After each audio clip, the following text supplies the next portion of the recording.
me retratei já, e agora eu preciso entrar na mensagem. Esse texto aqui o Senhor colocou no meu coração no dia que o Lázaro estava ministrando aqui na igreja. O Senhor ministrou essa palavra. O pastor já havia feito um convite para mim há mais ou menos um mês atrás, né, pastor? Mais ou menos um mês. E eu fiquei perguntando ao Senhor, Senhor, o que o Senhor quer falar com a igreja? Porque não é o que eu quero, mas é o que o Espírito Santo quer falar com a igreja. Eu conheço você de ver, eu cumprimento você, eu dou Pai do Senhor, eu abraço, mas eu não sei o que se passa no teu coração, na tua mente ou na tua casa. Mas é o Senhor que sabe. E no decorrer da ministração que ele estava ministrando, o Espírito Santo falou no meu coração e trouxe essa palavra. E eu sinto quando é Deus falando, porque eu sinto o meu coração arder. Vem aquela palavra e eu começo a arder, eu preciso ler aquilo e aquilo vai me consumir. Irmão, é surreal. E eu falei, é isso que o Senhor quer tratar com a igreja nessa noite. Quando nós olhamos para o livro de Samuel, o primeiro livro dos profetas Samuel, traz uma história muito importante, muito conhecida entre a gente sobre quem? O rei Davi. Hoje em dia, até uma criança que você chega e fala do rei Davi, a criança vai saber uma história do rei Davi. Geralmente elas vão contar a história em que o Davi brigou com Golias, com o gigante. É uma história muito conhecida, mas existem muitas coisas por trás dessa história. Existe um contexto. Ele não foi rei da noite para o dia. Teve uma preparação na vida dele. E eu olho para esse texto e ele não foi o primeiro rei de Israel. O primeiro rei de Israel foi Saul. Quem pediu um rei? O povo. O povo olhava para os outros lugares e via que todo lugar tinha um rei. Só que em Israel, o rei era o próprio Deus. E tinha Samuel, que era o juiz daquela época. Profeta, sacerdote e juiz. E é interessante, irmãos, que quando a gente olhamos para Samuel, Samuel veio de um ventre improvável, que não podia gerar nada. Só que Deus fez gerar um grande projeto na vida de Ana. O texto diz que Ana não poderia gerar porque Ana era estéril. Mas o Senhor olha um dia para Ana e decide entregar a ela não só um sonho, um desejo do coração dela, mas decide entregar algo além daquilo que ela pediu. Ela falou, Senhor, eu quero um menino, um homem, a cabeça eu vou passar uma vaga. Ela fez um voto com Deus e Deus, eu acredito, eu tenho a liberdade de imaginar isso. Deus olhando para ela e dizendo, não, eu não vou te dar apenas o que você deseja, eu vou dar além daquilo que você deseja. Você quer um menino, mas eu vou te dar um profeta, eu vou te dar um juiz, eu vou te dar um sacerdote. Do ventre improvável saiu um grande profeta, um grande sacerdote e um grande juiz, homem temente a Deus. Eu não sei o que é improvável na tua vida, eu não sei o que o homem diz que não pode, não vai acontecer, não vai sair nada, não vai gerar, mas eu quero te dizer que vai ser além daquilo que tu pensou, além daquilo que você imaginou. É o que o Senhor vai fazer através da sua vida. Alguém olha e diz, a terra seca, não pode gerar, não vai sair nada, mas o céu olha e fala, não, vai sair um grande projeto aí de dentro dessa casa, no meio dessa família, vai sair um grande projeto. E quando eu olho para esse texto, nasce esse menino, ele ainda ouve a voz do Senhor enquanto ele era moço, novo. Ele ouve o Senhor chamar ele, o Senhor fala com ele. Cresce Samuel. Agora o povo de Israel, ele quer um rei. Não, mas todos os outros lugares possuem um rei. E aqui não, a gente quer um rei. E aí eles dão a ideia de quem? De Saul. Apresenta-se Saul, bonito, formoso, alto, forte.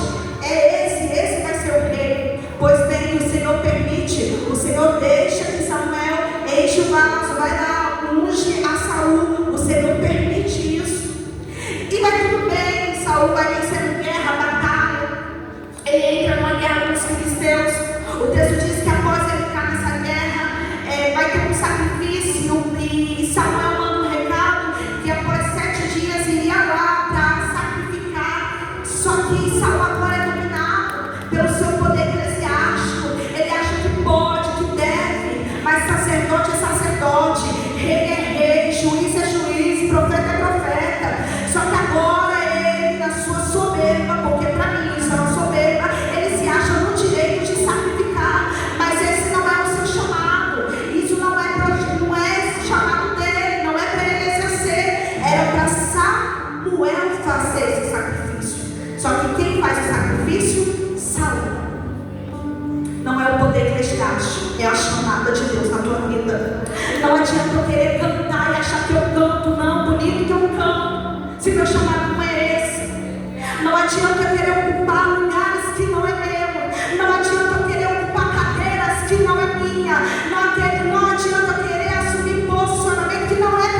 Não vê Satanás? O orgulho foi expulso do céu. Irmãos, devemos blindar o nosso coração.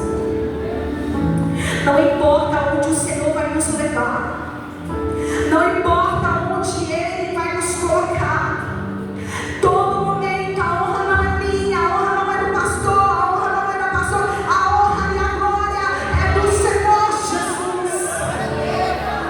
Não é o posicionamento que Deus me colocou que vai me fazer melhor do que alguém, porque eu não sou melhor do que ninguém. Não. E agora o texto diz: passa-se o tempo, ele entra em outra guerra, vai pelejar, e nessa a ordem é de Deus: mata todo mundo. Saul, a ordem é matar todo mundo. Aí Saul não.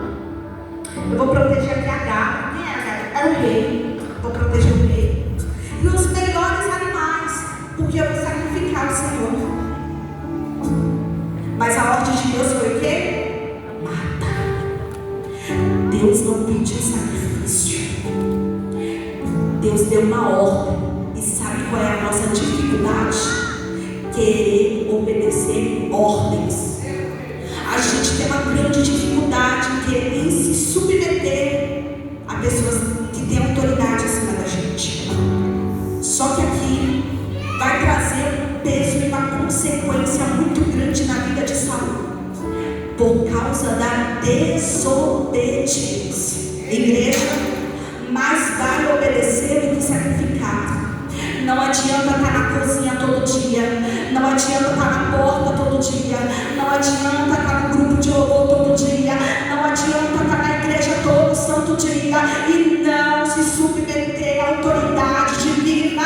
Não adianta eu vir adorar Jesus, não adianta eu estar todo dia em igreja e eu não obedecer aquilo que Deus tem me ordenado a obedecer e a fazer. Não adianta. Ei, é sacrifício de todo, você está perdendo seu tempo, você está fazendo sacrifício de todo. Não adianta, não adianta todo mundo você levantar a mão, dar glória a Deus, aleluia, pedir graça, poder, autoridade, e você não ter obediência à palavra de Deus. É Deus dizendo não faça, é Deus dizendo não vá, e você querendo teimar. Mas Deus, se der certo, a glória é tua. Mas Senhor, eu vou, mas se der certo, o primeiro é teu. E Deus está dizendo não vale mais você obedecer no teu cantinho quieto do que você sacrificar. Às vezes a gente está perdendo tempo. Mais vale obedecer do que sacrificar. Sabe quem diz isso? Senhor. Obediência é o quê? Obedecer. E a gente tem dificuldade nisso. Aí Deus fala, vai lá, faz isso. Não vou, Senhor. Eu não estou errada. Eu não errei. Eu não abaixo a cabeça. Eu não, gente. Obedeça. Se Deus mandou você fazer, obedeça. Aí o texto diz que por esse fato o Senhor vem e fala com Samuel. Capítulo 16 que nós lemos. Disse o Senhor a Samuel: até quando terás pena de Saul? Nossa, Deus está falando dessa maneira? Sim, Deus está falando dessa maneira. Até quando você vai ter pena de quem eu já rejeitei para reinar?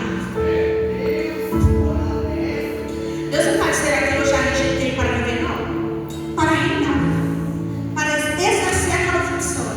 O Senhor já havia tirado ele, o Senhor já havia rejeitado ele, ainda que ele estivesse no trono, mas estava rejeitado por Deus, porque muitos estão sentados no trono, mas já foi rejeitado por Deus há muito tempo. Muitos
Eu acho interessante que Deus não diz: pega teu vaso de azeite, vai a Belém. Não. Deus disse: enche o teu chifre, um chifre de azeite e vem. É porque Deus estava com Samuel. Deus não vai mandar profeta em nenhum lugar sozinho. Deus não vai mandar profeta e profetizar em nenhum lugar sozinho. Sempre vai estar o maior na frente. Deus está dizendo: vem, porque eu vou te enviar a Jessé, o belemita, porque dentre os seus eu me providi um rei. Davi ainda não era rei, mas Deus já estava chamando ele de rei. Davi ainda não reinava, era apenas um jovem, mas Deus já estava chamando ele pelo que Deus tinha na vida dele. Ei, Davi, tu é rei. Ei, Davi, tu é rei. Se Deus falou tu é profeta, tu é profeta. Se Deus falou tu é pregador, tu é pregador. Se Deus falou não, tu é missionário, tu é missionário. Deus, ele te chama nessa noite. Eu me provide um rei e disse: Samuel, como irei eu? Pois Saul saberá e me matará. Samuel, nesse momento, ele tem: se eu for lá, Saul descobre, porque ele ainda que o Senhor tivesse rejeitado, ele ainda estava no trono. Se ele souber, ele vai me matar. Aí o Senhor dá uma estratégia: não, você não vai sozinho. Você vai levar consigo um novilho e vai dizer: vim para sacrificar o Senhor. Convidará Jessé para o sacrifício e eu vou te mostrar o que você deve fazer. Ele leva o novilho. Novilho é muito caro, mas para aquele momento era necessário. Era um momento extremamente importante. Não era qualquer coisa que o profeta ia fazer naquele lugar. Até porque o profeta não vai em vão. Ele tinha um propósito ali dentro. Ele chama todo mundo para sacrificar. Todo mundo chega lá. O texto fala que ao chegar ele lá, o povo tem e fala: profeta, é de paz a todo mundo. Tem gente que até hoje tem medo de profeta, né? Tem gente que até hoje tem medo. É de paz? É de paz. Eu vim sacrificar o Senhor. Aí ele convida a família. O texto fala que tem a purificação, que provavelmente seria lavar as mãos, se purificar para participar do sacrifício. Mas Davi não está lá. Davi não está na casa. Davi não participa na hora da purificação do sacrifício. Não. O texto diz que Davi está no campo, cuidando das ovelhas de seu pai. Davi não está desocupado. É mais um dia de trabalho de Davi. Só que Deus decide visitar Davi naquele dia, naquele trabalho, para trazer uma unção sobre ele que ele nem esperava. O inesperado vai acontecer de repente na tua vida. Tu não vai estar esperando, e de repente vai acontecer. Você vai estar no campo, mais um dia de trabalho, mais um dia comum, e alguém vai dizer: olha, o profeta manda chamar você. Tem algo reservado para você. É mais um dia comum e o Senhor decide visitar Davi naquele dia. E aí ele chega, ele vê o primeiro filho de Jessé. E ele olha e fala: é esse. Certamente é esse que o Senhor escolheu. Aí o Senhor brava naquele coração obediente. Porque só quem tem temor e obediência tem sensibilidade para entender quando é Deus falando. Eu vou repetir isso. Só quem tem temor e obediência tem sensibilidade para ouvir Deus falando e obedecer o que Ele está mandando. Porque Saul, ainda que ouviu o que Deus falou, ele não obedeceu. Mas Samuel é diferente. Samuel é temente a Deus. Ele ouve a voz de Deus e ele fala: não é esse. Não é esse. Ele olhou para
o Senhor não olha a aparência, Ele olha o teu coração. Alguém pode olhar e falar, mas eu não quero aquele irmão, mas o Senhor sabe a bondade que existe dentro daquele coração. Às vezes a gente olhando a estética, o que está por fora, mas não fala comigo, mas o Senhor sabe o que está lá dentro do coração. A gente não pode cometer mais esse erro. A gente tem que olhar e falar, Senhor, me dá discernimento. Aleluia! Discernimento. E o texto diz que passa-se o segundo filho. O Senhor fala, não é esse. Passa-se praticamente todos os filhos que estavam no local. E aí o profeta fala, não é nenhum desses. Irmãos, aqui para nós, falar de mim. Se eu estou lá, estou vendo todos, falo, chama todos os seus filhos, chega todo mundo, eu acho que todos os filhos estão ali, sim ou não? Aí eu vejo todo mundo passar e eu só lá não. Eu vou falar o quê? Eu vou embora. Estranho, como assim? Eu chamei todos os filhos, todos estão aqui, mas o Senhor sabe. E o profeta sabe quem está falando com ele. E o profeta olha e fala, não, mas peraí, tem alguma coisa errada, porque não é nenhum desses, tem mais algum? Aí Jesus fala, tem. Está lá no campo. Não está na casa, está no campo.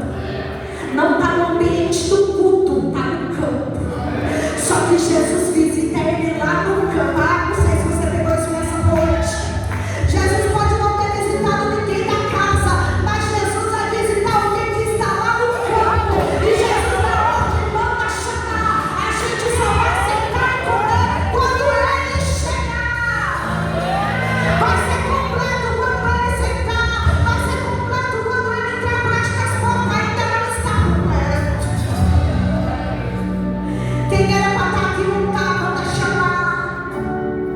Aí vou chamar Davi.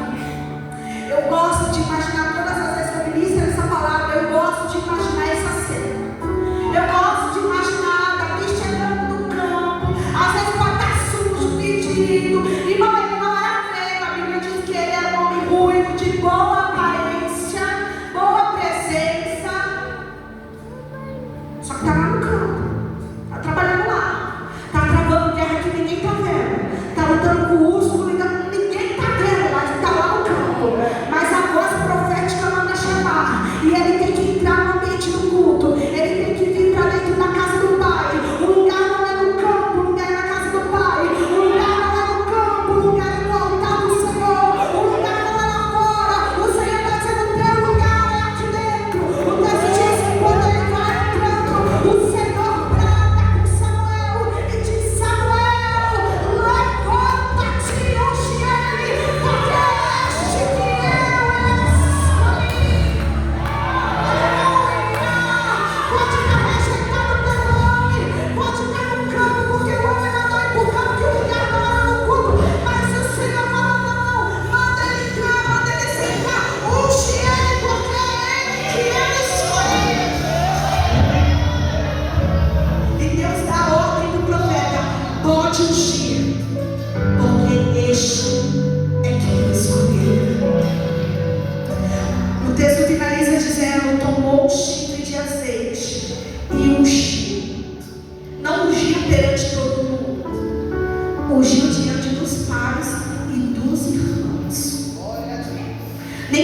filho de Belemita, Jessé, seu pai era rei.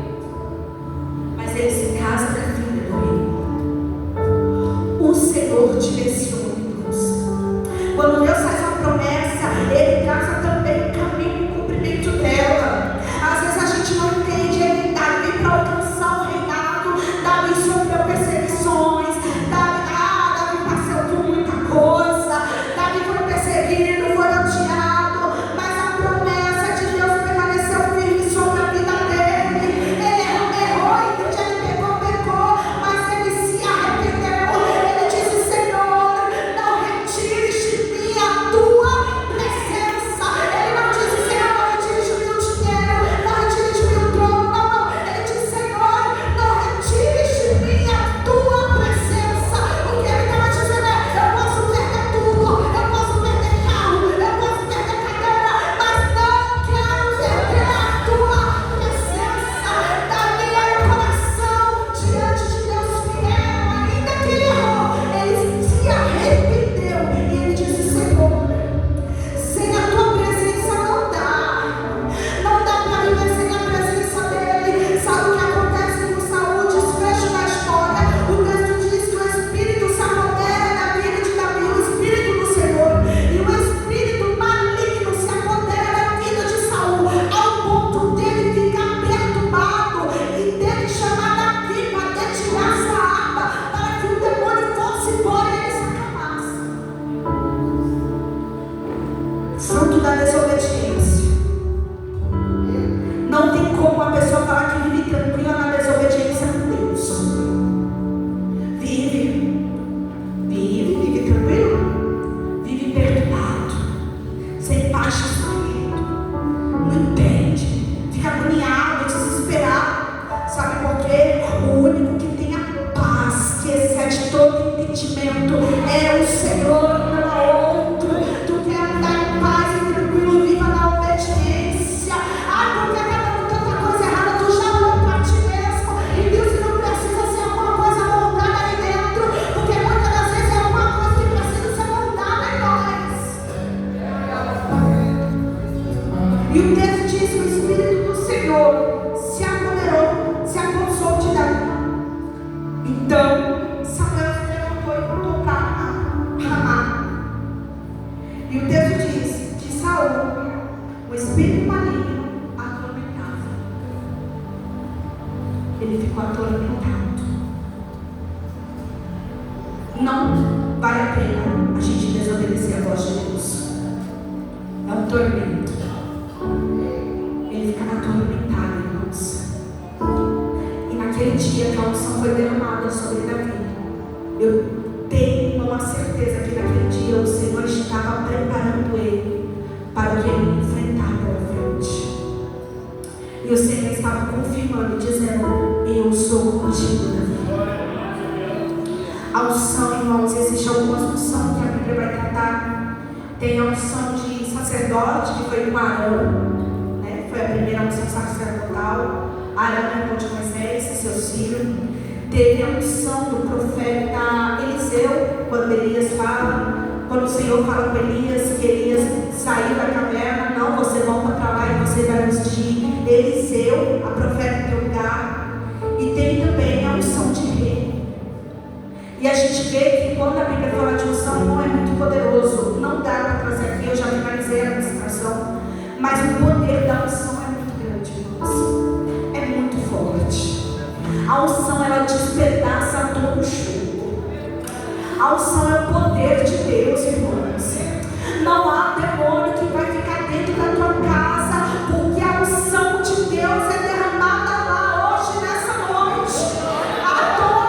Toda corrente, toda armadilha do inferno contra a tua vida vai ser quebrada em nome de Jesus. Eu não sei como você chegou aqui nessa noite, mas a unção de Deus aqui neste lugar, a unção de Deus sobre a tua vida, sobre o teu casamento, sobre o teu filho, a unção de